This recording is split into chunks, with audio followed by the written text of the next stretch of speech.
And I see. Okay, thank you everybody for your patience and for waiting. We are at quorum now, so we're going to begin the meeting. You can't start a meeting unless you have quorum if you're doing resolutions. So we thank you very much for coming. This is the executive committee meeting of Community Board 1. It's December 17th. I'm Tammy Meltzer, the chair, joined by lots of folks, amazing volunteers. So thank you very much. We're going to go out of order tonight and take 150 Broadway first. So come to the table and take it away, please. All right, thank you, everyone. My name is Phil Dorn. I am the attorney for the applicant. I see that the applicant is on the screen. I just want to note he is appearing virtually. His name is Michael. He just waved. We are here for an appearance that is slightly out of the ordinary. Usually this is something that we would appear before the licensing committee for, but due to some scheduling issues and whatnot, I don't think we need to go into all the context, but we are here before you guys today. This is for a liquor license, I should add, because not everything here is for liquor licenses. It's for a very casual bagel place in the area on Broadway and Liberty. It's 150 Broadway, but the entrance is actually on Liberty. It is a bagel place by day and a cafe bistro by afternoon / early evening. The closing hours are very early. It's 8 o'clock during the week, 9 o'clock on Friday nights and Saturday nights. No outdoor space, no live music, no DJs, anything like that. Just some quiet background music. This will be a very quiet, quaint place. It's a place for workers to go decompress after work, have a glass of wine, have a sandwich, have a salad. And like I said, no outdoor space. So I'll keep it short. So with that, I'll leave it to the committee if they have any questions for us. Francis, you go first. No questions. Everything seems to be in order. It's a small place. Are you doing deliveries? They have, you're not doing deliveries, are you? We might be using third-party deliveries. Yeah, I mean, it's bagels. If someone wants a bagel on Sunday morning, we'll be using third-party delivery services to deliver. Do you have street parking up front for them to, or are they gonna be pulling bikes up on sidewalks? For the delivery drivers, Michael, do you have designated areas for delivery bikes or, you're muted? Michael, you're muted. Let's see if we can move Michael over here. Oh, I just unmuted. Hello, everybody. No, you're good. Hi, Michael. So I see you have a separate delivery entrance and exit. Yeah. Do you park? What is that on Broadway or is that on Liberty? That's on Liberty Street, and it's all the commercial trucks and cars are parked there usually. It's a very short block. It's very narrow. Yeah, very narrow. So short. I just would like you to be able to, as the proprietor, work with the third-party deliveries so the bicycles aren't on the sidewalk. It's a basic ask. I know it's. And the landlord maybe too, I mean, because they don't own the whole building. They don't own the whole Right. building, but it's the people who they parcel out to who are delivering their products. Okay. These are the. No, we'll make sure we police that, but usually there's very little, unfortunately for us, very little walking traffic along Liberty Street. Everybody is on Broadway. So we're more like a destination. I don't think so. It's a pretty busy block, but you know, we live in. Susan, you have your hand up. Yeah, I just want to ask if, are there ADA bathrooms? How many? I can't see from being. There are 2 bathrooms in total, but one is ADA compliant. Thank you. Yes. That's all. Thanks. And the garbage, Garbage, we have a third-party company that we already signed an agreement, and they're already coming to pick it up And you on a daily basis. coordinated with the building, because there's a couple other buildings there, right? what would you like us to coordinate, building, just timing when, what's your preference? Preferences to coordinate with if there's already a regular pickup, so that there's not an extra one Sure, oh, we're at happy a to work with different the hour, building to. whatever. If there's somebody coming at 10 o'clock, try to, Link up with piggyback, them. Yeah, mhm. absolutely. Strange question for you. Where's the entrance on Liberty? Is it closer to Closer to Broadway. Broadway? Okay, so I mean, that's right by Zuccotti, not Zuccotti, it's Zuccotti and the open and the corporate. So yeah, you'll get a lot of good foot traffic there. We hope so. Mm. We hope people will come to us, but unfortunately, we're not seeing a lot of people walking by it. Particularly, there is a scaffolding there all the Yeah. time, and we're like in the furthest part of the building, away from Broadway, because there is a large store selling Chinese goods on the corner, Yeah, right. Mm-hmm. and we're past that on Liberty. yeah. Well, let's hope. Right, have they told you anything about Yeah, this? no, I'm sorry. Have they told you anything about the scaffolding? We'd love to support the ask to get that down. As soon as possible. Yes, they promised to us that they will remove it by the end of the month. We're planning to open by the middle of January. We pretty much finished with the construction part, and the landlord promised to remove it. The work has been finished. They're just waiting for permission to remove it, I understand. That sounds I like, met with the landlord. Yeah. that's a win-win from our perspective, so thank you, that'd be great. Mm-hmm. Susan, Unfortunately, I can only talk about our building. The next building just recently put up the scaffolding, which is unfortunate, but we have no control over that, or they ask. do you mean the little one? It's the same, It's not tall, but it's there on the next building. Gotcha. But we're very concerned about the section that's closing up our entrance, because we are obviously a new place and we want to be visible for people, because we rely on customers to come in. But we're creating a very, very upscale, unusual type of bagel place, which is going to serve excellent food and excellent environment. So we're hoping that this is a new staple for New York City. And you have what are the bar hours? Cause you have where it says patron bar, There are 6 seats at a bar. The bar's not gonna be open to serve alcohol at 7 AM. That's when people are getting their bagels before work, but, if someone wants to sit for lunch and have a glass of wine, they're welcome to. so what time does the bar open? It's 11 Uh, and 12. Michael, what time? No, bro. I think we were talking about 1 p.m. Oh, I It's, thought Well, that's I mean, it's if you guys don't mind, I'd rather, if you're asking us to stipulate to something. Well, the STIP has the hours, as you know. Well, yeah, of course, the total operating Yeah, hours. Right, so, But if you're asking us to further stipulate to what time a specific section of the restaurant were to open, I would say, like Francis is suggesting 11, so that in case someone comes in for lunch, they're not. Isn't that what they had? though? that's what you have on your That's what we list. have it on the list, the time. Oh, I'm thinking That's about the why- summary sheet that just says 7 AM tonight, yeah. No, your sheet says, Bar.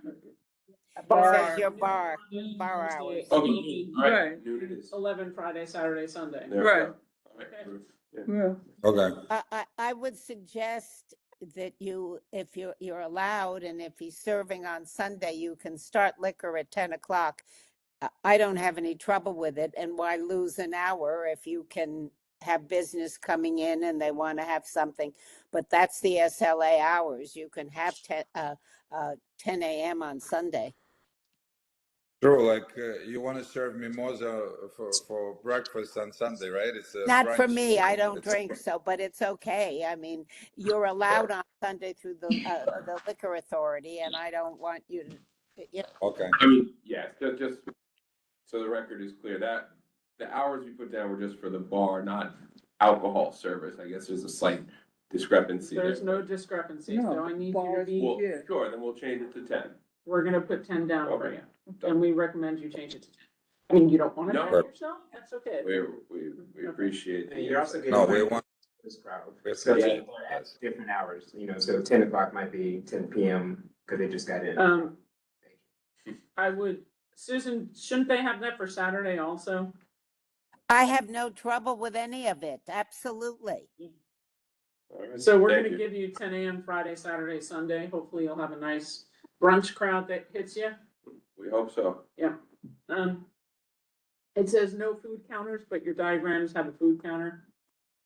Cause if your bar is gonna be used as a food counter, no? Well, the SLA defines a food counter as a bar that's separate from customer bar, a separate counter where you're just sitting and eating food.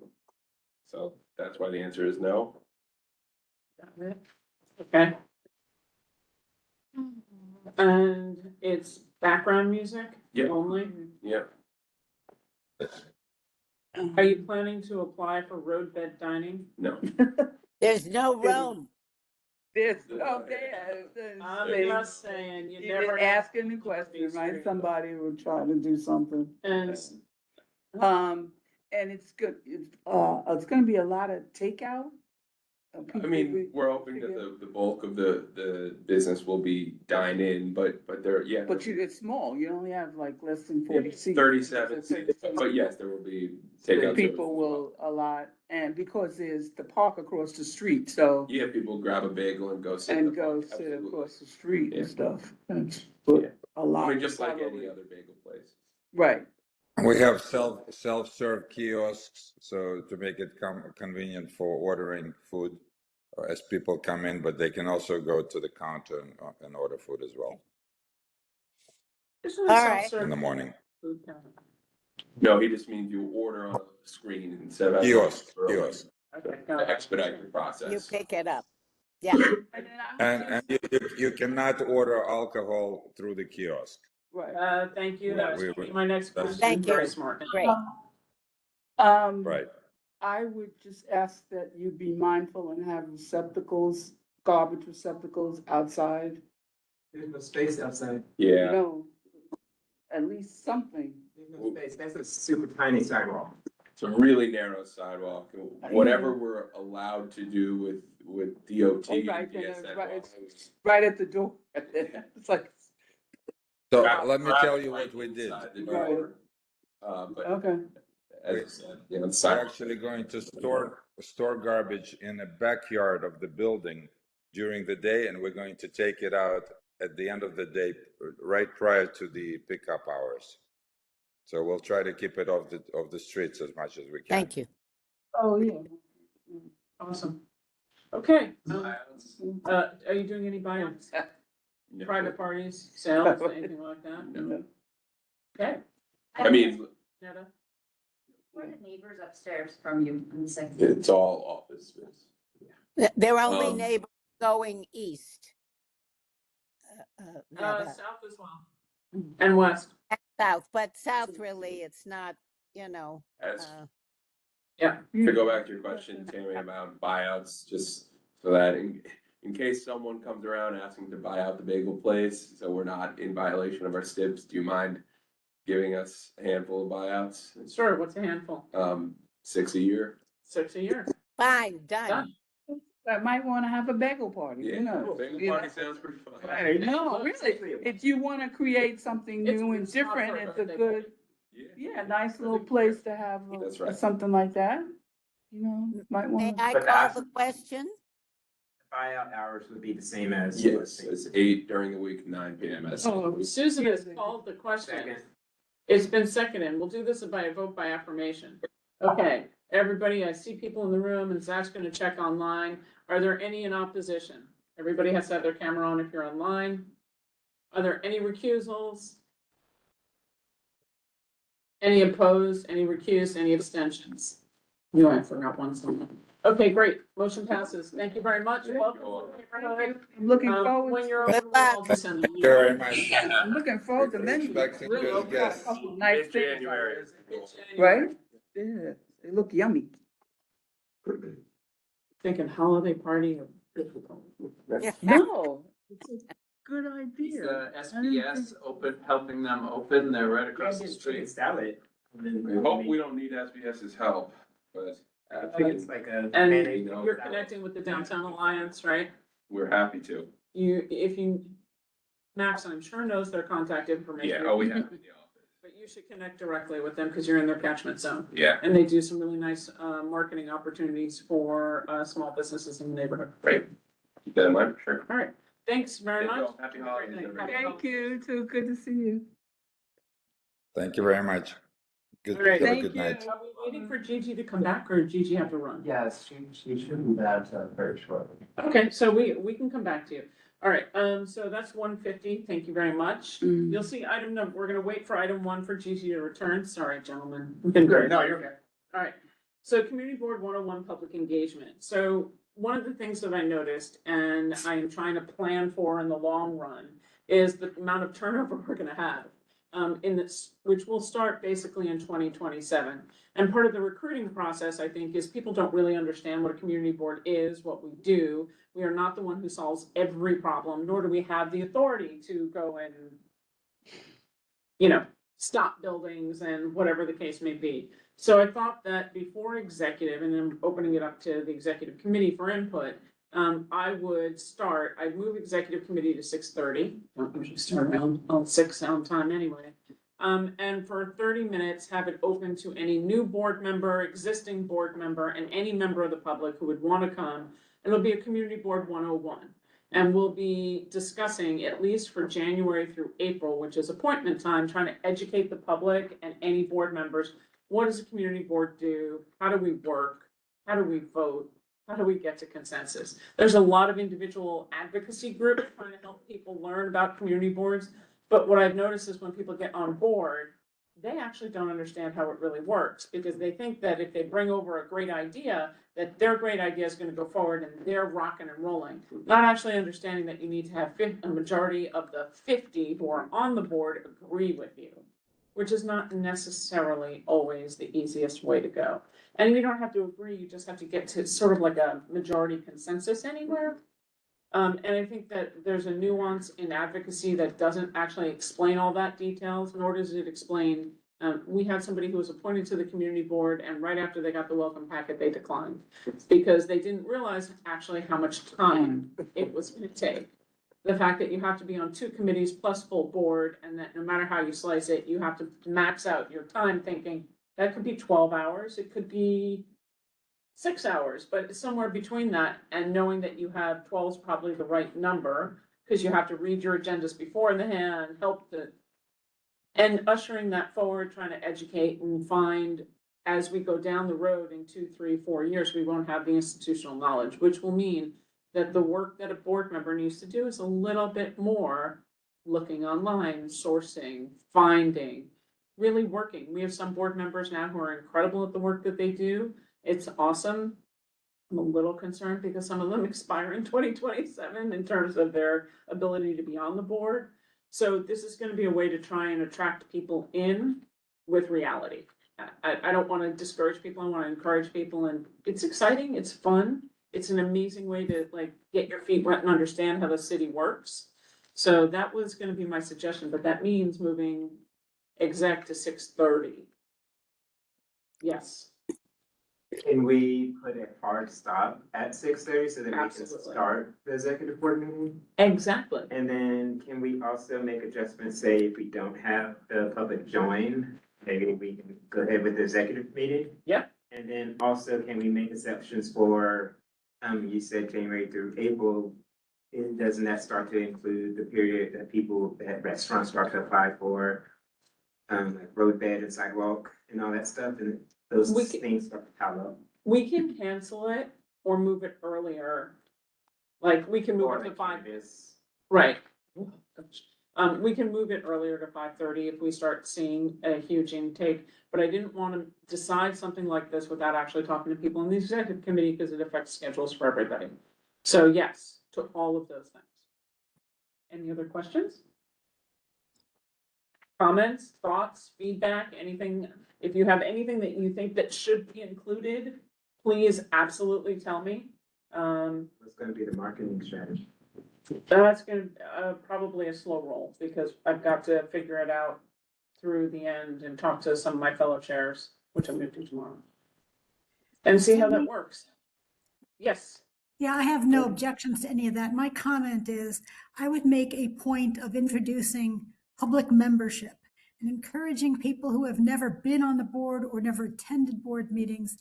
They may want to start as a public member to get a better idea. They can advocate for the one topic they like, the one committee they like.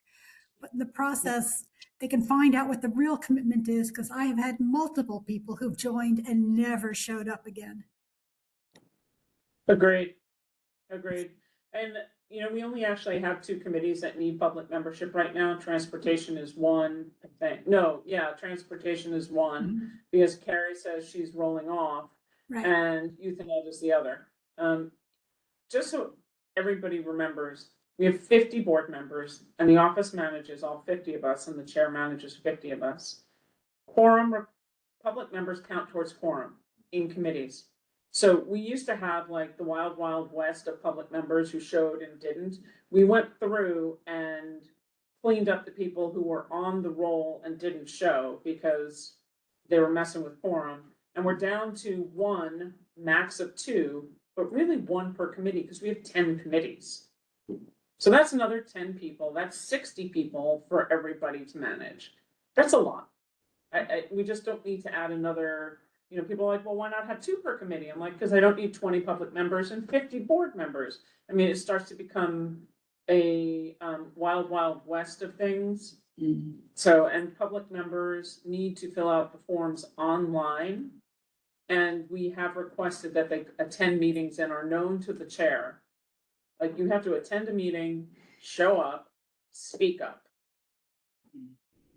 Because otherwise, why, you're just showing and keeping a camera off, how do I know that you're there? All right, anybody else have any other? Will they be allowed to participate online? Sure. Anybody from the public end, of course. No, You're saying public member. yeah, public member. As a, They are the same rules as board Okay. members, Oh, so that, but that means they have to attend in person. Generally. unless they have some. Right. right, okay. Unless they have a medical or they have something else, Right. absolutely. They have no vote, no role at the board, but they do in committee, and that's the only place. And we actually make them go through the conflict of interest training. It's not required by the borough president, but it is required by community board one, so. Yeah, Recommendation, depending on, you know, how much interest we get, is maybe having like per meeting, a like single slide to go over like 10, 15 minutes to go over each committee. And we can maybe even communicate that before the meeting, like which committee we're reviewing for the public. we can definitely take a look at that, do maybe 3 committees a month. January, February, March, April. Oh, no, I meant like at the executive board meeting, take 10 or 15 minutes, like in that 30 minutes to talk about, this is what the transportation committee focuses on, this is what environmental focuses on. Gotcha. So that when they actually apply and get on the board, they have a more what committee they want to join. Sure. Somewhat like what we do for orientation. Mm-hmm. Yeah, sounds great. All right. Any other questions from anybody? Seeing and hearing none, let's move on. Gigi, thank you so much. I figured you wouldn't mind. We'll just swap and roll around the agenda. All right, ready, gentlemen? So we want to welcome Stephen and Robbie from downtown Skyport. They are our sole teleport in the neighborhood and our eVTOL experts for the neighborhood. Welcome. Thank you for having us, appreciate it. Do you want to say anything before we start, or?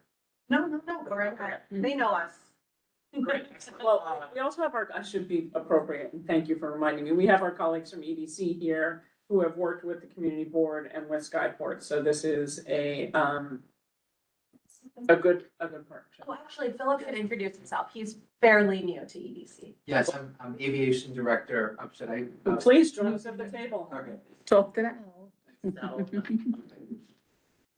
I am aviation director and VP and Ports Waterfront and Transportation at EDC. I joined in September of this year, so it's been only a few months. Before then, I was a private practice attorney, so moved over to the public sector and took a new role, but enjoying it and you know, it's great working with people like Skyports. Live long and prosper. You're welcome. And then whatever Gigi said about us, I promise we're so much easier than that. I'm only kidding. Easy enough. I've only heard good things. All right. Great, well, it's nice to see everybody again. So as you guys may recall, I was in this room only 12 months ago. We were pursuing the RFP as Skyports with our JV partner group at ADP. Ultimately, we weren't successful in pursuing that RFP application for several reasons, which we think still stand today, which we're happy to talk about in terms of electrifying the heliport, moving towards all electric sustainable aircraft with eVTOLs. And also as well as building out the Blue Highways infrastructure, which is a key part of our concession agreement with the city of New York. So today we're going to talk a little bit about some of the changes that we're making at the heliport with my colleague Robbie. Sorry, I want to introduce yourself. I'm Robbie Ledub, General Manager of U.S. Heliports and Vertiports for Skyports. So downtown at the heliport every day. Yep, and Robbie joined shortly after we entered the concession agreement with the city of New York. All right, so just a quick primer, in case some of you guys forgot, who Skyports is, right? So Skyports is a infrastructure developer and operator, primarily focused on the advanced air mobility market, or what's known as AAM. So we are working very closely with our vehicle OEM partners, the likes of Joby, Archer, and Beta Technologies to enable all electric aircraft across the assets. So in addition to operating the downtown Skyport here in New York City, we also run one of two city heliports in London. And we are also in the process of building out a vertiport network in the Middle East in Dubai. So this will be 4 separate locations in Dubai, and that work has already kicked off. In fact, we just topped out our first vertiport earlier last month. So moving right along here, as you guys may recall, there was a demonstration flight at the previously named downtown Manhattan heliport back in 2023. I'm sure some members, or hopefully some members of your board were in attendance to see that. It was really exciting, the first of its kind in New York City. So Joby, as well as Volocopter, ran some test flights just out over the New York Harbor and along the East River there. And this is just a photo of our living lab prototype. So you can think of this as a vertiport prototype sitting next to the Joby aircraft. That's not a rendering, that's a real aircraft, it's a real photo. And then along the bottom there are some of the OEM partners we work with, as I mentioned, Archer, Joby, and Beta, and then on a lesser basis, eVertical and Wiz. So probably for this committee board's purposes, I think one thing that you guys are, sorry, question.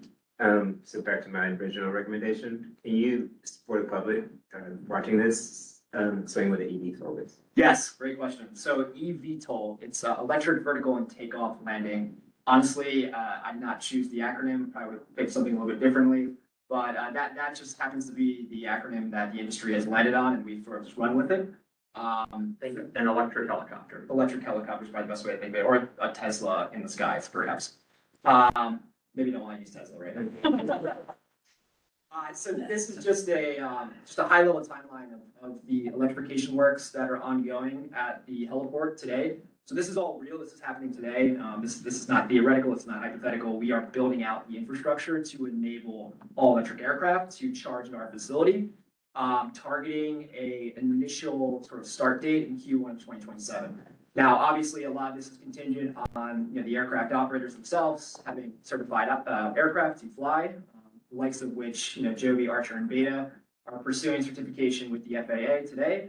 But they are targeting by the end of 2026, the end of next year, having aircraft that are ready to fly to and from heliports like ours. So stands A through C at the bottom there, highlighting green, is where that charging infrastructure will ultimately be placed. We are working very closely with Beta. So Beta is one of the OEMs. Sorry, OEM is an acronym as well, but I should probably explain what that is. So original equipment manufacturer. So you can think of them as one of the aircraft manufacturers in this industry who are building both all-electric aircraft and hybrid electric aircraft. So we have partnered with them. They are serving our GC, our general contractor, who's sort of leading the electrification works at the heliport. And as I mentioned, we are targeting Q1 of 2027 with the infrastructure being in place. Any questions on this before I move forward? Great. Okay, so the primary reason why we are here tonight is to talk a little bit about something that I'm sure comes up quite a bit in forums and venues like this. Noise is obviously something that's associated with helicopter traffic. It's inevitable, and it's something that we try to mitigate to the best of our ability on a daily basis, both through the 311 noise complaint submission process, but also responding to community constituent concerns, folks like yourselves who have really good feedback for us in terms of where these aircraft are flying. So one of the things that we looked into, really doing a deep dive data analysis, looking at 311 noise complaints, trying to pinpoint sort of where these complaints are stemming from and which aircraft operators are most to blame. So effectively what we're doing is looking at 311 noise submittals and then attributing that to either aircraft flying from our facility or aircraft flying from other sort of New York City metropolitan region heliports. So you can think of these as heliports in New Jersey, some aircraft that take off from East 34th Street, but on a much more limited basis. And Robbie, I'm going to hand it over to you so you can talk a little bit about some of the things that we've worked through. Yeah, can I see the data? Yeah, of course. Yeah, and just for the purposes of clarity, all of this data that we've used in this analysis is done by an independent third party called Plane Noise, selected mainly by EDC.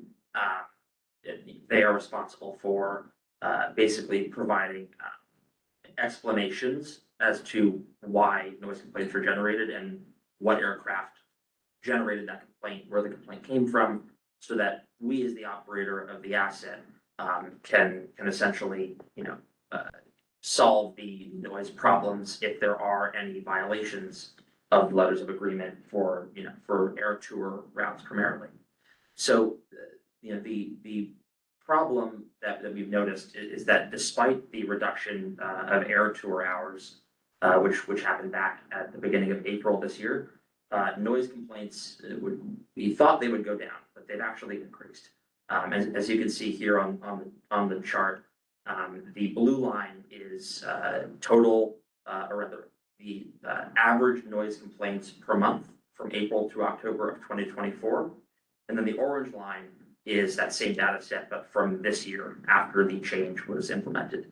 And just so everyone's aware, the old air tour hours, I'm not talking about operating hours of the heliport here. The heliport has wider operating hours currently from 8 a.m. to 9 p.m. Monday through Friday and slightly shorter on the weekends. But we even further restrict the hours that air tours are allowed to fly out of the heliport to be as best neighbors as we possibly can be. So the new air tour hours, with our new operating hours, are 10 a.m. to 5 p.m. Monday through Saturday. What we've seen is from 2024 to this year, a 145% increase in noise complaints across the day.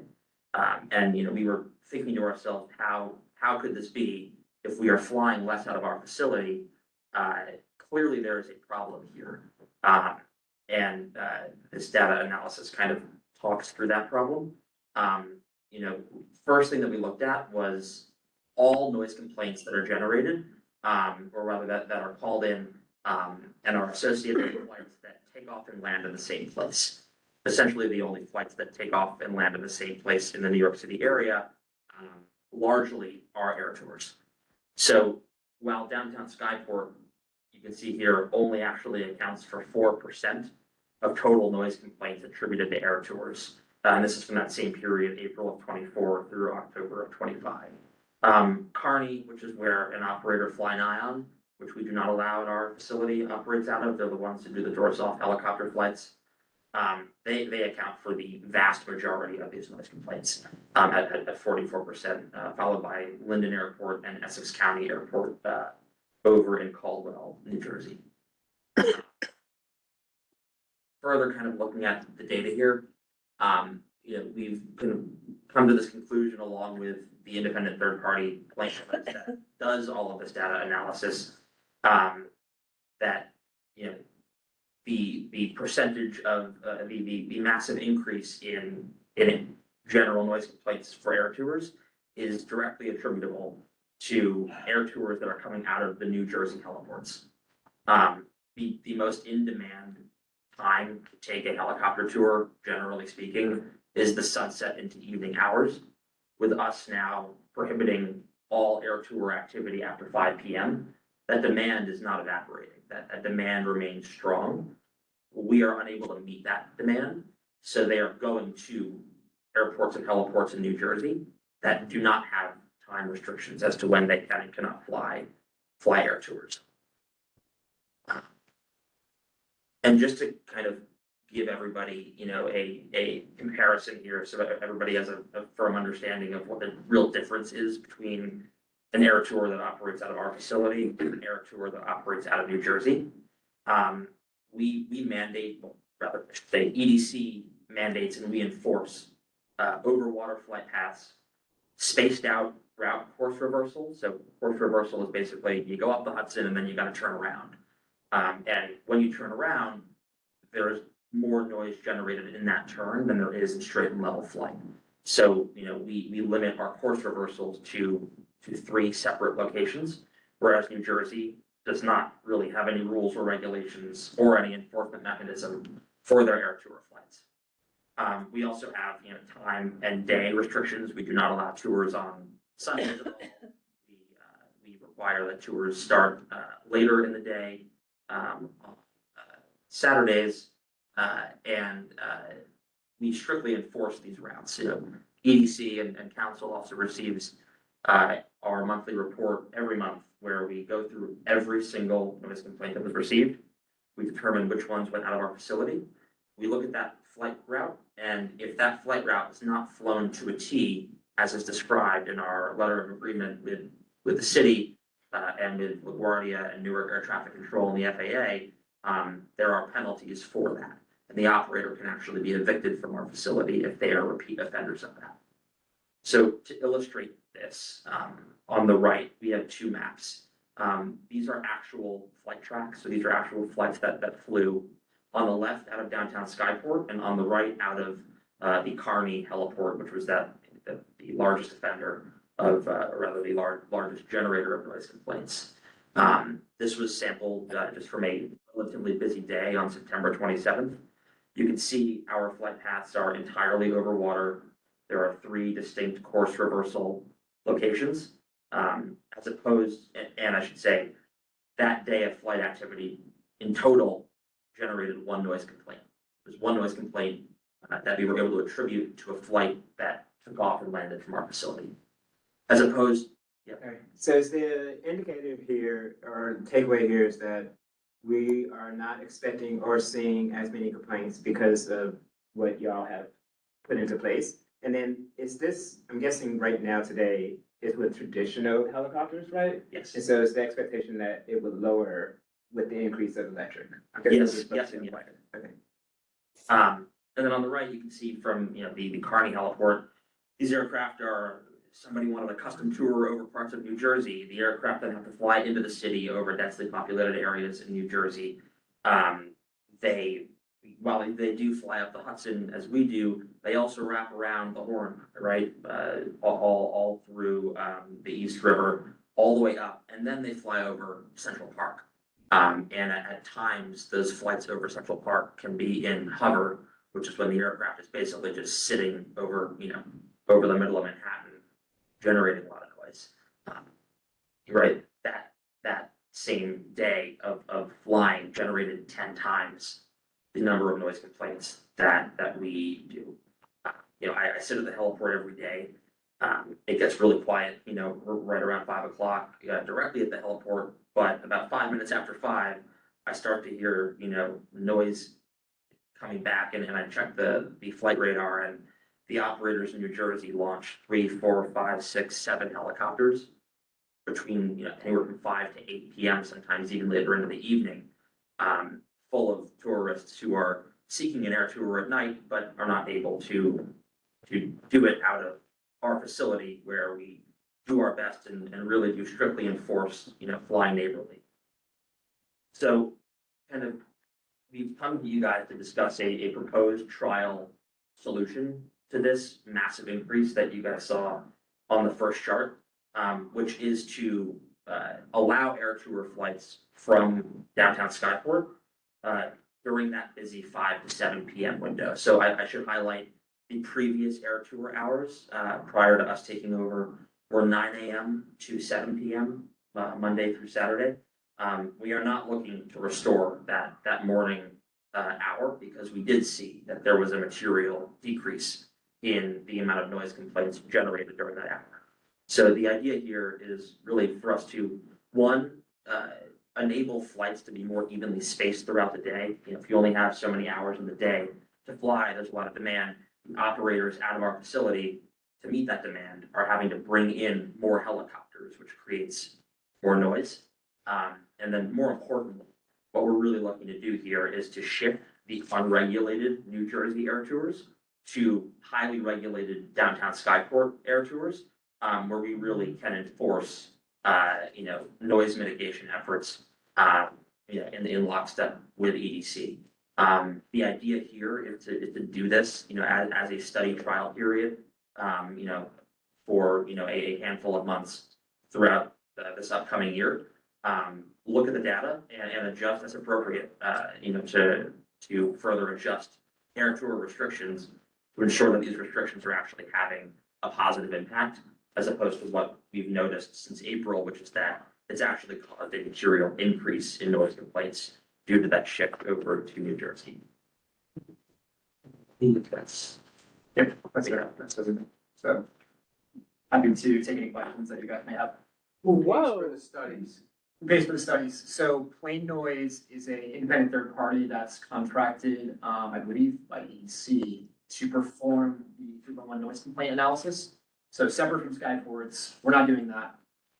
We work with a gentleman named Robert Rutel, who has analyzed all the data, and in fact, he wrote a letter confirming, sort of validating our analysis. So we're happy to share that with CB1 as well. Just so you guys have that for your reference, and if you'd like to, you know, meet with Robert at any time, happy to arrange a meeting as well. Do we meet in a helicopter or just on the? I would not like personally, maybe Tavin. I'd take a ride, I think. Okay, Tavin. Preferably an electric one. All right, Brendan, and then Netta. Such helicopter tours, like distinctively different than, like the helicopter taxis, because we know we're seeing the increase in like using taxis to go to airports or something. Yeah, so it's the same exact aircraft, really, that is flying those flights. The difference with the air tour is that you're flying from point A to point A, so it's taking off from our heliport. You're flying a very strict route, landing back at our heliport, as opposed to an air taxi, which is taking off, you know, generally flying down the Hudson, wrapping around the Battery, over to Brooklyn and Kennedy, or the party at Newark over to EWR. And then do y'all have, have you thought or proposed a time for conducting, this pilot? The plan is slightly into it. Yeah, so we were, you know, generally the winter months are very slow. Also because, as you guys know, you know, we have the 29,650 air tour limit.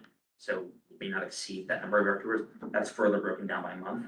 So the volume of air tours that we can fly January, February, and March is very low.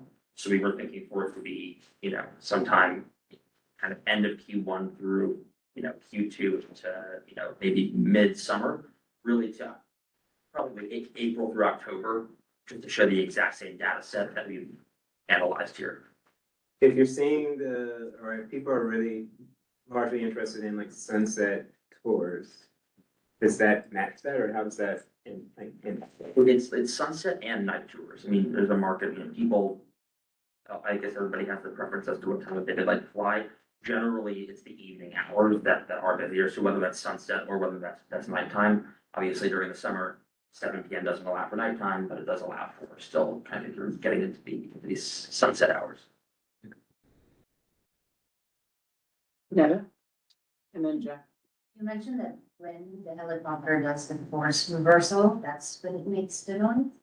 Well, I mean, helicopters aren't not the quietest things on planet Earth, but generally speaking, when that force reversal happens, right, the helicopter is not just passing by; it's passing by and then kind of turning around. And we have defined points at where it can do that, whereas the New Jersey operators, the pilots are able to, at their discretion, really fly Sure. where they like. The diagram that you had, that your one was much more linear Yes. as opposed to the New Jersey operator, Yeah. which was more round. Where is your reversal, the force reversal? I don't know what the terms are. Yeah. Where does it happen? So our course reversals, as you can see here, so the first one happens, kind of just by, it's like 79th Street. And then the other one happens up by like 90, I believe it's like just before the George Washington Bridge. And the noise complaints came from the same areas? These are noise complaints from all New York, basically all NYC 311. So they could be from up there, they could be from down here. So we don't know if they were. Are you doing any kind of turning downtown? Other, it's just land? They take off and they go right up on it. And the turning is mainly overwatered by the Statue of Liberty. And then the third turn point is all the way by the Verrazano Bridge, which is not really. But we can't make a direct connection between, this complaint came because there was a That's force right. reversal. No, I just wanted to highlight that is a fact that helicopters do generally make more noise during that reversal, which can attribute to more noise. Got it.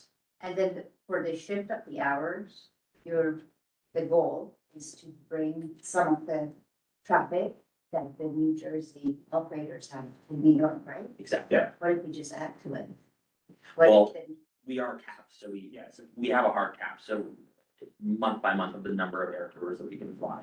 So the pie itself is not getting larger, it's just how you reallocate it. Between you guys and New Jersey operator, Yeah. Yeah. Because total is the same. the operators themselves are fairly well established and who operates the industry. It's not like anyone can just set up a helicopter company overnight and start operating, right? So it's not like you're adding to aggregate supply.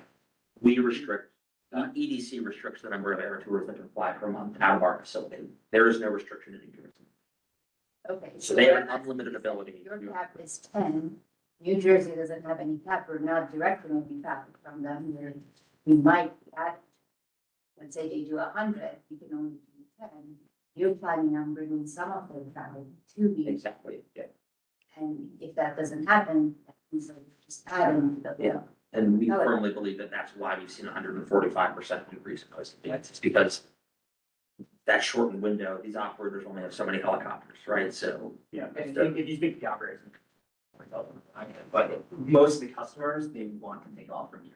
They don't want to have to go to New Jersey. Yeah. Like, it's just adding another leg to their journey. Yeah. Right? but most tourists also, right? If it's your first time in New York and you want to go on a helicopter tour at 7 p.m., the New Jersey companies have gotten very good at making it seem like it's super easy to get there. Sure. They even send buses into the city to pick people up in Times Square and drive them to New Jersey to enable that air tour. So that's why we're doing this study, to see if it's actually. Exactly. Sure. Yeah. I have two sets of questions. The first is, in terms of the complaint analysis, was there any analysis of the locations from which the complaints came? Yeah, we do have that data, we'll have access to that. So the complaints themselves are geotagged, right? So we can actually drill down at a neighborhood level to see where. And what does it show in terms of where they? I will say it's heavily concentrated in certain areas. It's generally the same households who are submitting the greatest number of noise complaints. And we have the data. My second set of questions, maybe you explained it, but I missed it. And it's kind of a follow-up questions just now. I'm not sure I follow why bringing more helicopter flights to New York would reduce the overall complaints. Explain your logic again. So the logic is that New York City air tours are required to follow very strict routes. So we do not allow anybody to fly over any populated areas. You have to fly over water the entire time. The New Jersey air tours don't have any restrictions of anything. So on the right, on the map up there, you can see on the right how, they fly all up the East River and then they fly over Central Park. And then they also fly over New Jersey. Whereas our air tours on the left really don't, they don't go past the heliport. Take off and you immediately head up or down. And we don't allow anybody to fly over any, land. The key distinction is that our helicopters are flying exclusively over the waterways, whereas in New Jersey, if they're taking off from Kearney, Caldwell, elsewhere, they have the ability to fly over land. That probably is just. And, if it's not included in this just because they are one-offs, but, if you call up one of the New Jersey companies and you say, hey, I want an hour in a helicopter, for a tour and I want to hover over, downtown Manhattan for 30 minutes, they'll do it. They'll do it. And it happens. And we do not allow that. We've actually built automated software that, Betty and then Tricia. Thank you, Brendan, because I can't see behind me. Well, thank you. I'm in support of shifting things if it'll bring down noise complaints. But I have two comments. One, spreading out the flights would certainly help the DOT because it's very noisy in their building when the flights take off and during their work hours. So they'd probably be very delighted to have a couple of hours, the flights move to a couple of hours after them versus their work hours. The other would be, how are you planning on correcting for the high demand that I expect from mid-June to mid-July, which is fine, but that's when you have the World Cup here as well as in New Jersey. They're really pushing our district with all the promotional material shows our skyline, but obviously the actual battles are going to be in New Jersey themselves, not in Manhattan. But also we're going to have a problem with the tall ships. There's going to be big numbers of tourists coming in for that as well. So mid-June to mid-July are going to be very crowded for tourists. And I think demand's going to be high for everyone. Yeah, I think that the goal is to have this trial period span from when things start to get busy in New York until kind of the tail end of the summer through the World Cup. Really to make sure that we're really getting as much data as we can during the months that are typically most busy, and luck would so have it that the World Cup does fall when there generally is a lot of demand for air tours in New York City. Christian? My question, you had started to say that the complaints were geotagged. Can you share where the heavy areas of complaints were? Yeah, we can show the data. I can speak anecdotally. What was that? Sorry, I'm just saying, I don't think you guys have. No. No objection to that. No right? objections. It's public, so Yes. just, hi, everyone, GB, EDC Government and Community Relations. So, actually, as part of a commitment to transparency, we send out to all Lower Manhattan elected officials, including this community board, as well as, other, elected officials, Brewer, Lincoln Wrestler, that's downtown Brooklyn, Upper West Side, elected officials that have taken a very strong interest and position on helicopter usage and helicopter noise. So it is all public, information. We send you those reports. I would say, the hotspots, if you want to call them that, of where the complaints come from, I would say are, downtown Brooklyn. I think particularly, a lot of complaints around folks that, what we hear anecdotally is, particularly the flights that go, over Brooklyn Bridge Park. And then also, there's a sort of smaller hotspot on the Upper West Side. And then a little bit also from Lower Manhattan, just like, you know, generally Lower Manhattan. Because, you know, it's interesting that you say that because I hear so many complaints. I don't know whether people take the time to complain to 311. I've always been curious about that. I'm glad to hear they are, because at least there's some data. But, you know, I've heard people on Wall Street say it's completely unmanageable. The taking off and landing, you know, that used to be, it was a great location when Wall Street was all business, but it's now all residential. And I think it's when it gets low and goes up that the sound is really, because I don't mind it so much when it's up and over the river and it's high, but I think that landing and takeoff, which would align with the Brooklyn Bridge Park, because they're low and on their way up there, that's the part that concerns me the most, given that just the things I've heard. That's one of the things that this will address, right? Because right now we have a lot of helicopter operators stacking aircraft during those really peak demand hours. So they're all sort of taking off and landing at the same time, which is contributing to a much higher noise They'll decibel. send extra helicopters in from 3 to 5 PM to meet as much demand as they can. Right, so if you could stretch it to 7, theory, they would need fewer helicopters. While it's still picking up some demand, having this extra 2 hours would enable them to use less aircraft. When you say less aircraft, how many taking off per hour? It really varies. I today, if I had to pull up the data, but hopefully about like call it between 10 and 20 aircraft per hour, depending on the hour. Right, in the middle of the day, most of the aircraft are actually there's very little demand for air tours from call it 11 to 2 PM. Right, but starting around 3 o'clock is when they'll start to back up, and that's when the majority of the air tour demand is. So it's pretty constant, starting at around 3 o'clock then. Yeah, I think it depends on the month, right? Like, again, I think it aligns with peak travel season and weather and all of those things. Brendan and then me. Few things. One, to me, honestly, and this is not to crap on New Jersey, but it seems like this is more beneficial to New Jersey because that's where you're seeing all the complaints. And so just being part of this community board, I don't know that like I wouldn't necessarily push for a super hard support. I'm not super against it, but just want to put that out there. 2, I do question the data slightly because you said so like our turns are around Statue of Liberty, which I think most of us at least in this room know is actually in New Jersey. And so then would those complaints be attributed to New Jersey where we're seeing those high rates when they really should be attributed to New York?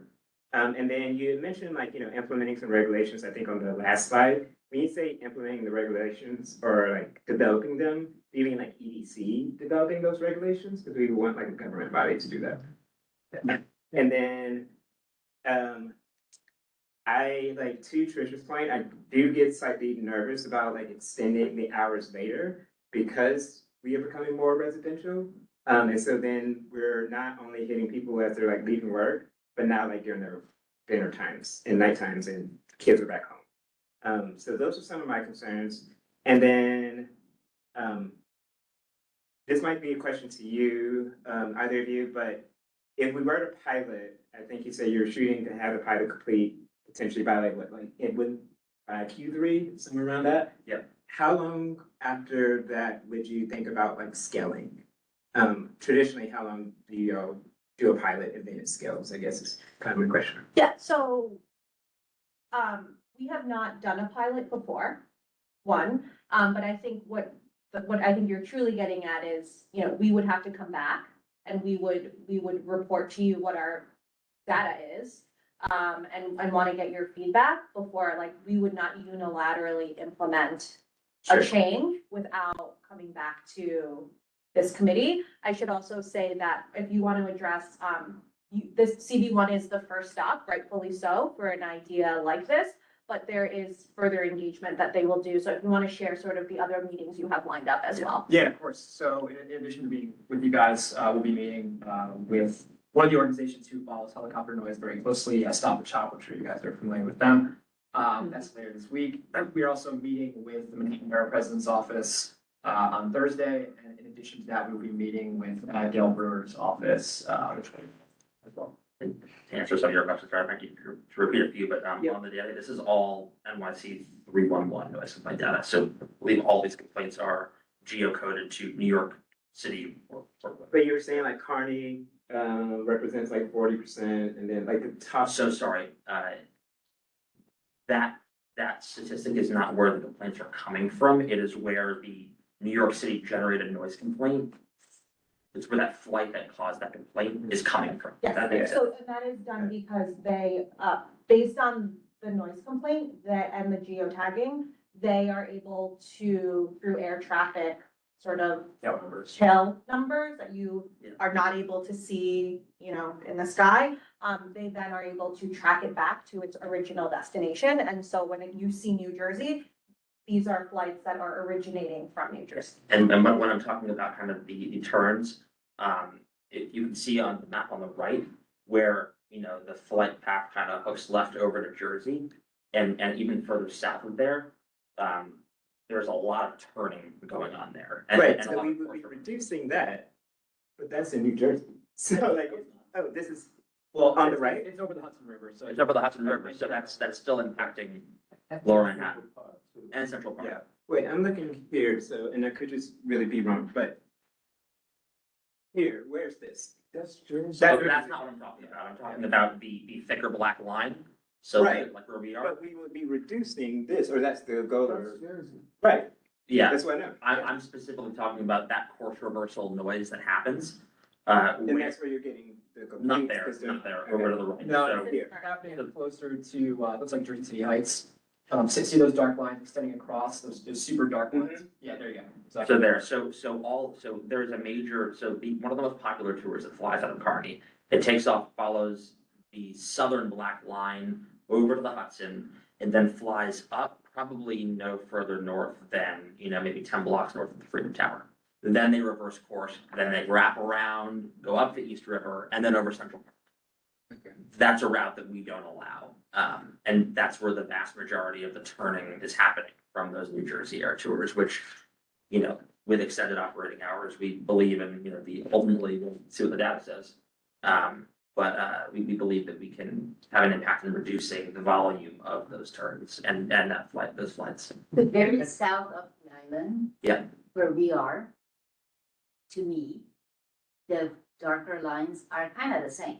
From your right Yeah. left or the left, meaning that regardless, we are getting the same amount of noise. Yeah. Okay. The And difference we is, would be increasing it, because y'all are talking about bringing more. well, you wouldn't be increasing it, it would be a shift. So the flight volume is, let me write it, the demand for air tours is the demand for air tours, we're not increasing that. No, but we would be increasing the amount that are coming and landing and taking off from New York to try to get them better regulated so that we don't have so we reduce the complaints. Yeah. So Yeah. I think that's something I think our board should probably take into consideration being downtown. Like, I mean, we have to think about it from our point of view. Yes, no, So, totally. yeah. totally. Well, that's why I'd asked how many per hour, because we were sitting, when Governor's Island opened, we were sitting on the lawn there. And I could not believe it. We could not have a conversation in the park. Because the helicopters were taking off, one was taking off while the other one was landing, and it was just constant. And I found that to be sort of tragic, that you couldn't talk to someone you were sitting having a picnic with. So that concerns me about that takeoff and landing location, period. Not, I mean, again, if the technology changes that sound significantly, that would be interesting to hear. Yeah. But it was a thing, and I haven't been to Governor's Island since then, so Yeah. one of the reasons I didn't go back, It's not that to be bad, perfectly honest. But, yeah. Okay, let's, And so Andrew has a question. I think maybe the pointed question is, can you show that complaints have increased in CB1, Lower Manhattan, since April, since the shift changed from April? Yeah, it's a good question. So I think you guys are absolutely right. This is not like localized just for the impacts on CB1. It's looking at the broader, New York City region and sort of how that impacts our heliport facility. But I think we can certainly, peel back the layers and focus more exclusively on your district to see how it's impacting it, if that's data you guys want to have access to. I think that that's important, obviously, because that's who we're here for, that's who we serve. But on the other hand, there isn't, what we're not seeing in any of this is you're talking an expansion from 5 p.m. to 7 p.m., right? Do you know how many more flights Jersey has added during that time period that has caused potentially this? Yeah, I mean, we can probably easily pull that. I mean, I don't have the exact number of, like, we don't have access to the reservation system to see, but we can probably have pull like a time bracket to show that. I mean, I know personally, like it gets quiet or around 5 o'clock at the heliport because we're done with air tours, and I hear the womp womp womp from a little bit higher up, and I can see them all coming out of Jersey right at 5. Which I get, but what we wouldn't want to be is in a position that we've said, yes, we think for the betterment of lowered noise and for better, using a operator who has guardrails versus the ones that don't. Yes, we'd like to expand this in hopes that it reduces it, and then all we're actually doing is adding more traffic. And we're not actually decreasing anything. So I think that's the missing tail, the missing data that we don't have, right? Of course, we all want to lower the complaints. If that meant an hour more till 6 o'clock, till 6:30, why did you choose 7 in particular? Like, what's 2 hours versus 1 hour?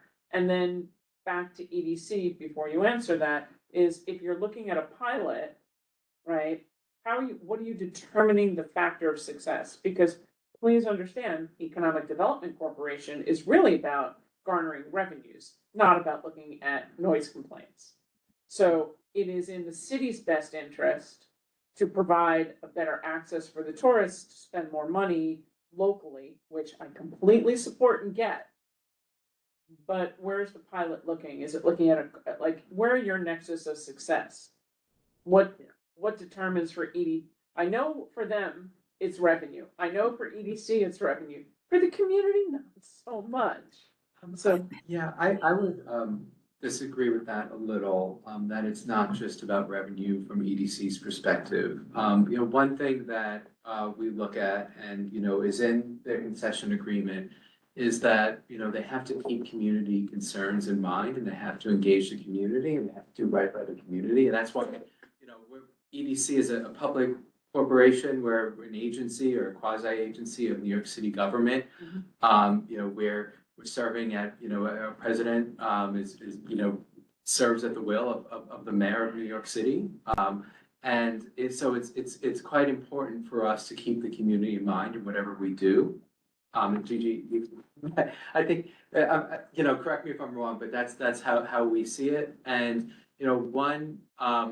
one factor is that they have to keep the community interest in mind. And one thing I will say is that since Skyports has taken over, we have seen them be very serious about their obligation to keep the community interest in mind. And that's one of the reasons why we're here with them to also see what the community says and allowing them to present this idea. And to answer the question on why we chose 7 p.m., when we looked at the data of when there was a material increase in noise complaints this year from the same period last year, that material increase began to kind of trail off just after 7 p.m. More noise complaints at 8 p.m. when we're not flying at all. It's all, flights going from New Jersey, but we wouldn't want to ask for a pilot for hours that were kind of like unprecedented at the heliport in recent history. So I think we need to understand what the pilot looks like, right? If we're gonna vote and say yes on a resolution to support with the ultimate goal, right? The question is, what is the pilot? How many air tours are you operating now? What's your goal for that? We don't know, and you don't know how many are in New Jersey. So where's the breaking point? What's the limit? Where are you starting? How does the rollout look? And how long is the trial period? Is it a year? Are you doing all 4 tourist seasons? Are you starting January to December? Like, what is the length? Yeah. So I think, we can certainly work with our colleagues at EC to get you guys a defined set of parameters in terms of what that pilot looks like, right? So, just to say, respond to something you said, so we're not increasing the cap of flights, right? We're not adding, There's a monthly cap. we're not How many flights? it's supply. Are you at that cap now? We're not near that cap now. So that's part of the concern is that you get to the cap, but the demand. The demand is at all. That will put us in breach of our concession agreement. Yeah, if There you is no reach scenario. the cap, they can't do any more. No, but New Jersey isn't subject to the cap. Correct. And so the Right. concern is you reach the cap, so you have more flights, but New Jersey's don't decrease. Yeah, I mean, I can say that volume has been down about 45% since we took over. And that you think is directly due to the change in hours operation? I would say it's a combination of factors. Well, it is, but New Jersey has not seen as steep of a decline as we have. What are the other factors? I mean, there's definitely, I mean, anecdotally speaking, there has been a decrease in international tourism to New York City. Yeah. And generally speaking, our customers tend to come. It's not always, but relatively. Okay. Andrew dropped some questions in the chat. I thought I got one of them. So one of them I did answer. Thank you for reminding me. One of the questions, and I'll read it out for the public, is, Andrew asked, how does the point of origin impact the permitted flight pattern? And aren't the requirements the same regardless of where the flight originates from? How are airplanes and helicopters different in that regard? The first one I know I can answer, the flight guardrails are different for New York City operators due to our partners at EDC and the agreements they put forward. That is the only way that actually the New York City operators have guardrails, so thank you. The ones from New Jersey have no such guardrails and they're out of the city, so they don't answer to EDC. And then furthermore, the airways are federal space, if I understand correctly, and therefore EDC does not manage the federal space. So that gives you where we have ability to control and where we don't. So Tammy, on that, I'm sorry, go ahead. Go ahead, Andrew, please. So on that last point, does that mean that the flights that are originating out of New Jersey are in full compliance with the New York City Airways as defined by the FAA? The FAA does not have an opinion or a public stance on air tour routes in and around New York City. There are generally accepted rules that any airman has to follow while flying in airspace that the FAA sets, but the FAA is not setting those rules with the community in mind. They're setting it with aviation safety in mind. There aren't there though off spaces that are like you can't fly over World Trade Center. There are certain no-fly zones. Yes. So just to put a finer point on it, the restrictions that you are hearing today that this operator has to follow are all restrictions put in place by EDC. Yep. So I get that point. I get that point. I guess my question is, and I'm surprised to hear that essentially tourist flights can fly essentially anywhere they want. It's what I thought I just heard, maybe other than a few no-fly zones. If they're not originating from downtown Skyport. Yeah, and an additional clarification, so for the flights that take off from our facility, there are defined air tour routes that have been agreed to with the FAA. The air traffic controllers at LaGuardia and Newark, which work for the FAA. So But why the FAA is not why can't we ask for those same conditions to be applied to all tourist helicopter flights that want to come into New York airspace? Because it's not New York airspace, it's federal airspace. Oh, why can't we ask it of the whoever the federal airspace is, if it's FAA? It seems to have if we have two different standards that are creating this problem, shouldn't we address the underlying cause, which is the different standards that exist? And maybe this isn't for this conversation tonight, but it's just a question that's out that I have. Andrew, I think that sounds like a great Dr. Betty Kay question. And she had her hand up. Yeah, Well, no, I say, but actually, the various congressmen have brought that forward and it hasn't gone anywhere in Congress. Yeah. Mm. But I do think that there is a dialogue and conversation to be had if we could, there's also safety and security. I don't know if we can get, who gets allowed routes here and who gets allowed routes there. I'm sure there's some security protocol that says we don't want that disclosed in a public realm potentially. But it would be fun in 2026 to find out that information and see if we can rip the Band-Aid off, because that could help you as the operators, us as the citizens, and get rid of a little bit more of the Jersey mosquitoes. Yeah. I mean, I think what I'm hearing is that, we, at least speaking for myself, I'm fine with a pilot, as long as we know what the criteria of success is. And also as long as the pilot is for a fixed period of time. It's not a pilot like, oh, we're gonna change the rules this way and that's where they're gonna be indefinitely, and then maybe we'll change them back if it doesn't work out. When I think of pilot, I think of from X date to X date, we're gonna do this. And then we're gonna evaluate it so that it's not, things when they change have a way of sticking. Yeah. And if it turns out that it's not as, it doesn't have the effects that you're. Totally. They addressed that, so they were saying that they're shooting for the pilot to end by Q3. Gigi was saying that they would have to do an evaluation and they would come back and have to come back to actually say, end of Q2. Look, I think we are open to parameters if that this board wants to recommend, right?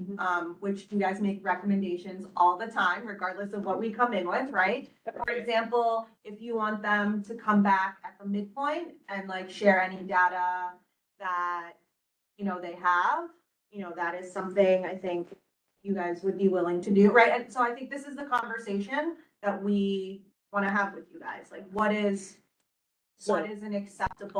acceptable to you guys as defined as a trial period? Well, I'm hearing from the people at the table that it's 6 months or 9 months, depending on, Q3 is September, that. Yes. But I think I completed it, but I think he was shooting for the beginning of Q3, so. So I think call it beginning of, end of Q1, beginning of Q2 through like end of summer. So a 6-month trial, we don't want the trial to be during the heavy winter months when there's not much activity. April, May, June, July, August, September. Yeah, 6 months. So, because that's primary tourist season. Yeah. I mean, why, no offense, I'm just gonna throw it out there, why wouldn't we do October, November and get you all the way through, which is 8 months, I realize that's what my fingers say, not 6. But why wouldn't we do that as a metric? Because that gets you through a full tourist season. Yeah. Not including the holidays, but that gets you at least through, let's call it Thanksgiving or Veterans Day. It gets you somewhere through the meat of tourism and also gets us through people returning back from people who are away from the summer, people who return with kids in school, and it will give you a better chart to look at, because September is. Yeah. I mean, that's, Francis. We have, 2 major events to take into consideration that will increase tourism, and that's the Olympics. Yeah. And FIFA. Sail 250. And that too, those 3. And that's So, through the trial period. yeah, All those events are through the trial period. They're not, but there's a reason they're starting in Right. January. Weather and, yeah. Well, you say you're going to start in January, because you're trying to avoid the weather, like bad weather periods, so people aren't going to. Yeah, and it's also the way that the monthly air tour caps are broken down.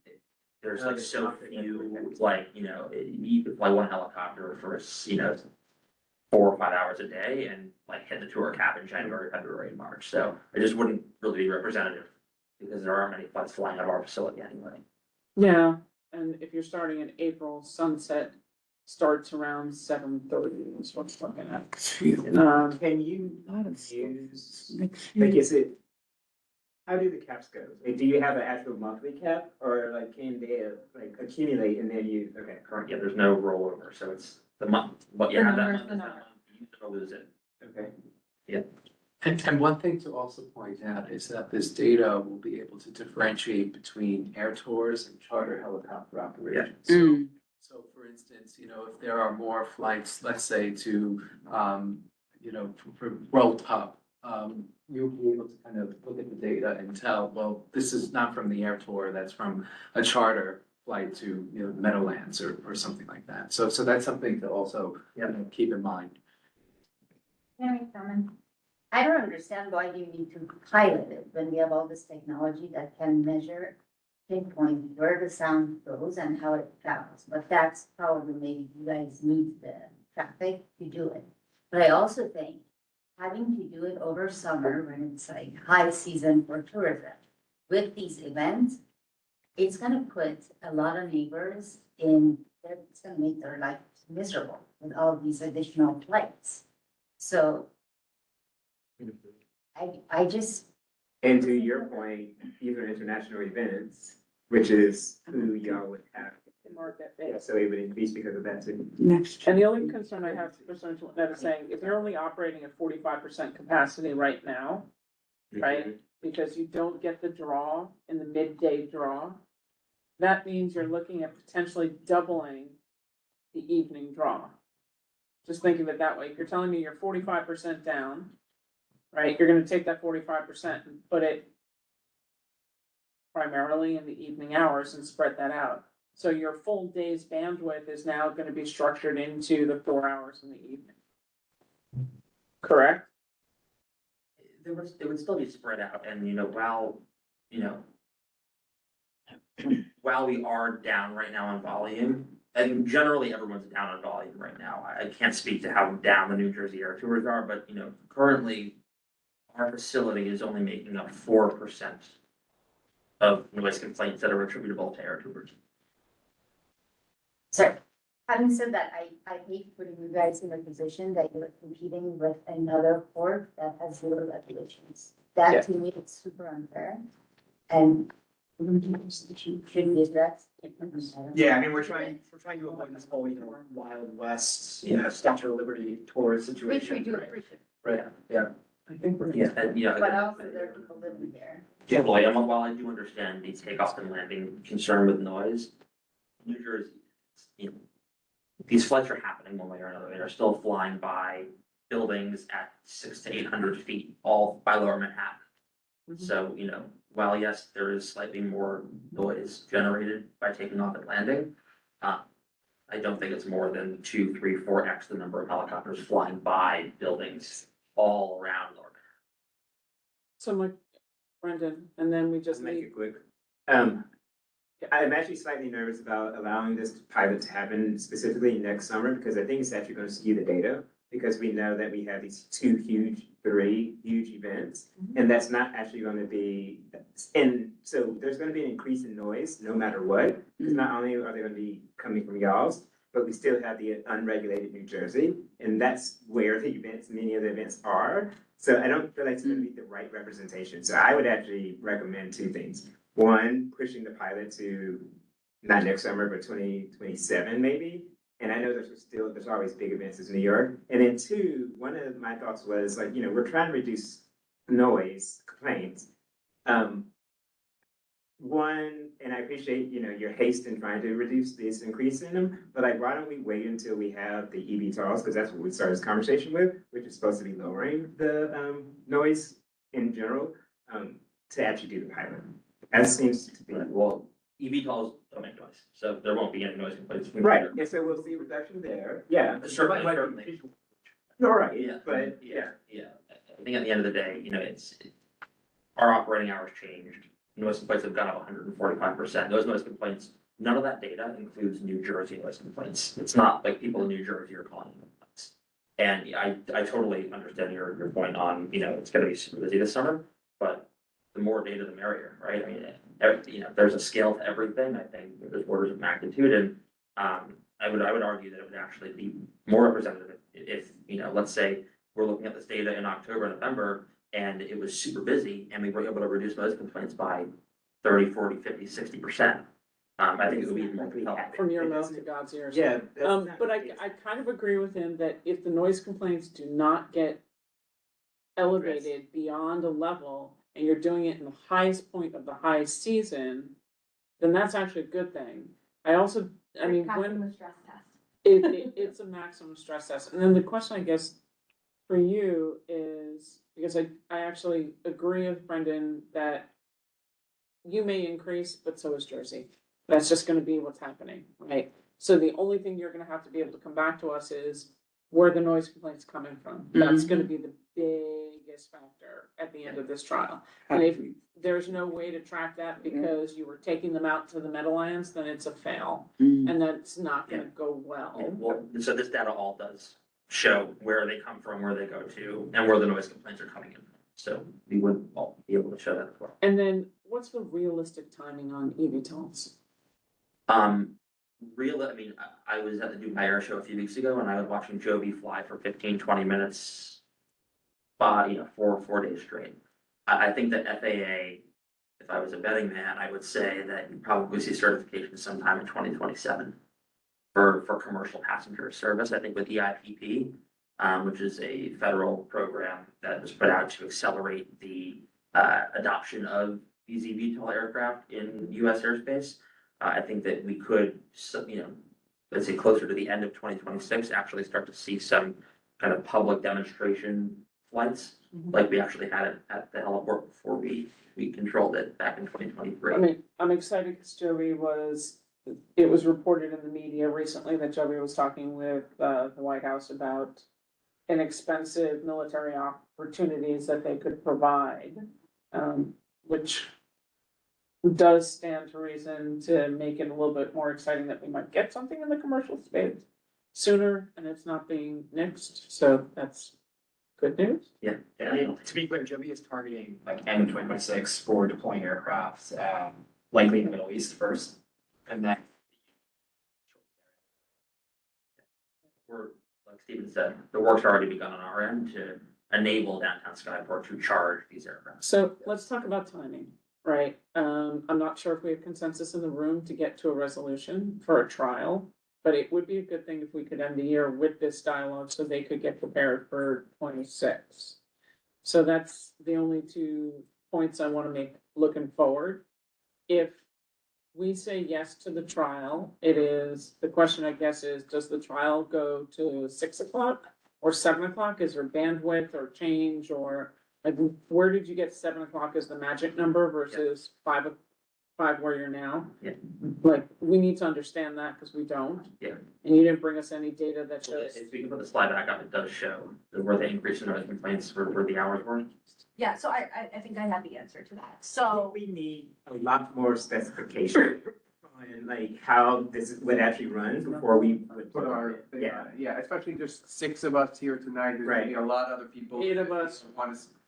8 of 50 is not great, and there's a lot of people that have generally a lot to say about this, that cover our kind of And area. it sounds like we have at least 2 months that you guys can prep, because you're trying to do this outside of winter. Yeah. So I think that would give you time to prep. So on So- the chart, over to the right where you see 1900, that's 7 PM. So Yeah. right after that 7 o'clock, that's when the noise complaints go back down to the same levels that they were last year. Okay. Could you come back to us in January, and we will do a resolution in January, because you're not gonna do a trial until potentially April, and EDC has to let us know if that's enough time to be able to get feedback from us. That would give us an idea of what we're talking for numbers. Mhm. Because if you're telling us you're only operating at 45% capacity, how many flights a day is that on the air tours? And what is the max capacity on air tours that you have? That's gonna be something that the public's gonna come back to us and say, you said yes for a trial, but did anybody understand that was another 30 flights during those 2 hours alone? Yeah. That's something that we need to understand. I don't. Yeah. I mean, does anybody else think otherwise on this? If we're gonna get the electric helicopters, I don't know the We're terminology. 2 years out. Yeah. but we're piloting for 9 months for something that's going to change in the following 5 or 6 months, which is kind of like going.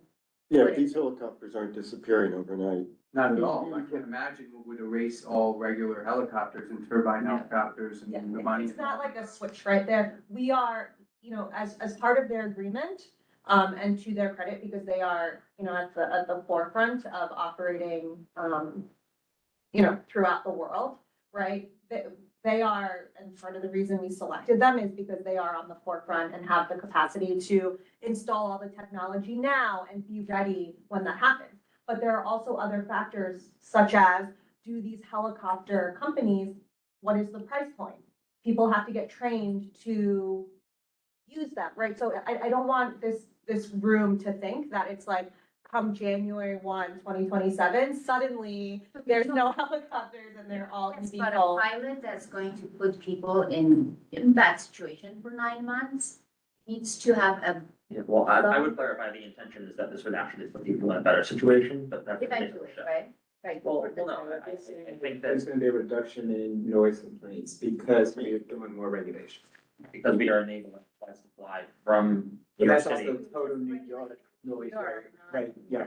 We're controlling what we can control. No, I but think is this, the argument. they are looking at it at New York City versus us looking at it impacting us here downtown. So I think that's also more what we want more, which we talked about before, more specificity on. Yeah, localizing. Right, because this is where the hub sits. Yep. Totally. Our neighbors and us are the ones who are gonna be heavily impacted, and we don't want, we're the community board, we don't wanna throw our community under the bus. Right. To help support Upper West Side, no case of that. Right. But knowing that we are going to have a busy summer with all these events that people mentioned, would we as a community be okay with them extending the hours to respond to the demand? I think it's, honestly, I would say I would be completely okay with that. I think it's one of the things that they will need to be successful at the site. Mhm. And whether we like it or not, is kind of immaterial for the long run. eVTOLs will not replace, helicopters immediately. It's probably by the time they're purchased, and they'll be very expensive to start with, etc. We're 5 years down the road from, a majority of them being replaced as such. And there has to be a cost benefit ratio for the operators to do that, right? That has to be figured out. So, I mean, it's a long way. It's, are you buying the $100,000 car? Or are you buying the $50,000 car? There's so many ways. But I think the reality is what they're trying to gently tell us is they're slightly underwater at the moment because only a 45% occupancy. I'm not speaking for you, but that's what I hear. And that this is an opportunity that comes in once in a lifetime. Sail 250, FIFA. So it's an opportunity to do both, right? To test the opportunity in the worst or best possible market, depending on your perspective of how it goes. Yeah. Is that a fair thing to say? Yeah, and something else that I'd add to that is just, wasn't gonna initially touch on this, but just in terms of employment, right? Pretty much everybody that works at the heliport, of which we directly employ about 12 people. Each of the helicopter operators employs about 20 people just at our site.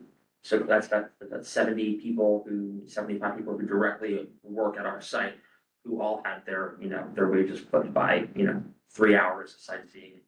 And that's had a negative impact on them. So, that's, I think, one positive for the community that could also come out of this.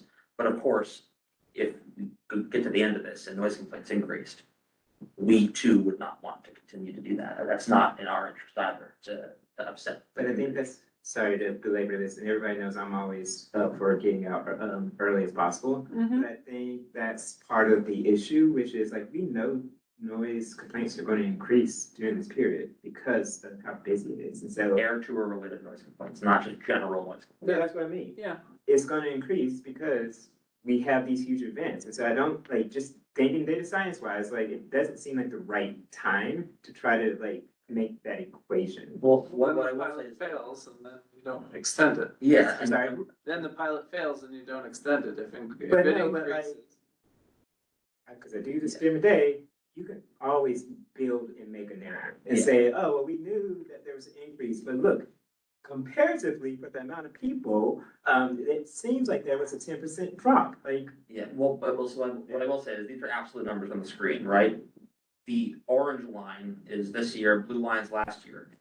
Orange line represents a year where our volume is down 45% from last year.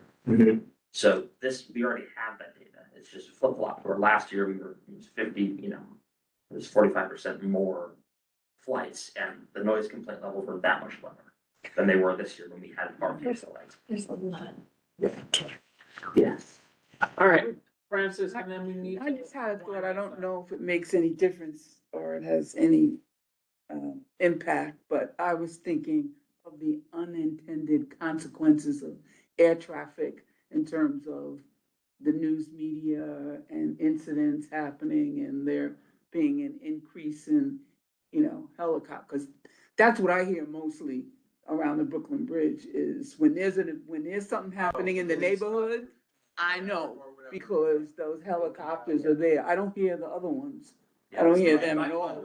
But in terms of us having all these events and things like that happening where we are right now with the rallies and all the rest of that stuff and protests that might happen, might or might, the increase of other types of. And this data that we're looking at is data that is only traceable back to air tours. Yeah. So it does remove the NYPD hovering over the Brooklyn Bridge for 4 hours. Yeah, but how do you know that? Yeah. If the person complaining can't identify the craft as an NYPD craft. Because they know the time. You can, it's the same. Helicopter is geotagged, and when someone calls in and they tell us, I'm complaining about. You can see that. How do you? Yes. Yeah, so we hire a professional at Play Noise who tracks the helicopters, so they get the call in, they have the time of the call. We get the 311 data, it goes to our expert, Play Noise. He tracks the helicopters, sees exactly which helicopter was passing over at that specific time, and is able to track the complaint to the helicopter that was making the noise. He's an expert, he does that. It's like a license plate, Yeah. And geotag license plate. what If you have, hold on. You got a few of them Okay. flying around. Yeah, and it's not. You absolutely can tell. I can tell you this because when I file complaints about the boats going up and down the Hudson, there's a live boat map that I can look at and I can see exactly where the boat is, click on it, and it tells me what boat it is. And so they absolutely do track all that. Random things in the air, and not understand this. There's a service called ADSB Exchange. I encourage you all, it's free. You can go to the website and you can see every single thing that flies anywhere in the world at any given time.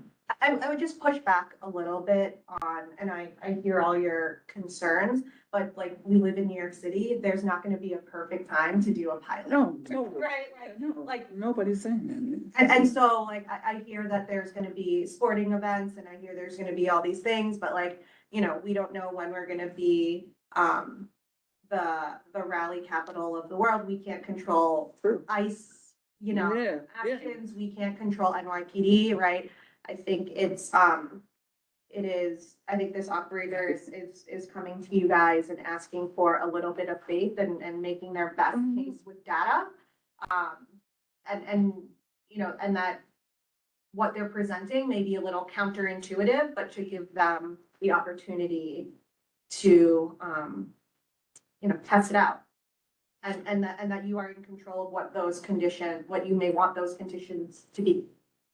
I'm noticing we went back maybe 6 or 7 times, so let's stop going back and forth and maybe end this, right? yeah. And the Right. question is, Yeah. are we doing a resolution to support this evening? Or are we waiting until they come back with us in January with a little bit more data on numbers? Yes, I can think wait. we should wait. I think That's we should too wait. late, And then- too late. Not necessarily hard on January, it can be February, because that still gives you all 2 months No. to do for I- April. That's too tight. I mean, I already know EDC is gonna want 3 months, cause they're gonna work on based on what they're hearing today and what a trial looks like. February and then start in May too. Can we debate it for 10 minutes Let's- tomorrow night? Let's do January. Okay. Let's do January. Till the Let's end of January. encourage them to come back in January so we can move on from this and let them get the planning done for whatever it is, if It'd be that's really okay. helpful if you could tell us exactly what data, so we We can. wanna know how many flights a day they're currently doing. He says he's at 45% for Yeah, we need Air enough Force. details on what the pilot will be. Yep. So is the pilot till 6 or to 7? Why, I see what these say, right? Is it starting in April or is it starting in May? Are you going to September? Are you going to November? Like, where in the thread are you going? Right? And then, CB1 complaints. yep, Yep. CB1 complaints. Thank you. I knew there was something else. We can get that all for you guys. Thank you. Thank you all. Thank you all, really appreciate it. Thank you. Yes, are we doing more business or? Committee stuff. Oh, no. Or. We don't have to. if we don't want to. Tomorrow night, Alright. five items. I'm fine. Figure out what, yeah. Tomorrow is full board. Mm. All right, it is gonna be a fast night because we don't have a ton of resolutions, but there are some big ones. So I ask everybody to take a look before you get there. It's Thursday night. Thank you. Like, in it, okay, like going. Oh, well, that's. I'm gonna be tomorrow. I know how to Well, find I'm that. not done then. I'm gonna run it. Do you know where I live? It's only second day on vacation. Do it all. Nothing to do, I'm going to take you to the I game. will. Might take you up on that. Oh, Because I do the transcribing Thank you. online and stuff. Yeah. We have more going for. Right, so if you guys don't, okay. I'm gonna close the meeting. We have borough board in the morning. Hi, Jason. We have borough board in the morning, so I'll be there, so I have nothing to add on that. I can tell you that I've been to the Battery Conservancy as a new, person in charge. She had her first meeting this past month. It's lovely to meet her. We're gonna invite them to come and present to Waterfront Parks and Cultural, so we can get an update on that. What are the big ones? Alice went to the Chinatown Bid for Eric this month, because we sit there too. Downtown Alliance celebrated 30 years, which was amazing. They've helped over 100 and, Oh, but there's not gonna be a big debate over that. Turn no. I mean, there's been like, what we're trying to do at exec. What we're trying to do at exec is make sure the people who sit on boards like Francis sat for, or Mariama on board at New York Presbyterian Downtown, like, and Betty. So anybody who sits on those boards reports out or sends in information at exec so we can share it back out with everybody, because that's gotten a little bit lost in the sauce over the years, so we're trying to get that back in. All right? No, but there's nothing controversial other than like Canal Street. Yeah, yeah, I think. That's to Zach, is there anything else? turn it into a canal again. I'm saying good night. idea. Right. Happy I think with holidays, that- everybody. With that in mind. Good night. Good luck, Susan. Good luck, Susan. Thank Take the you. Recording off, so we can say what that's about. Thank Where's Susan you. going?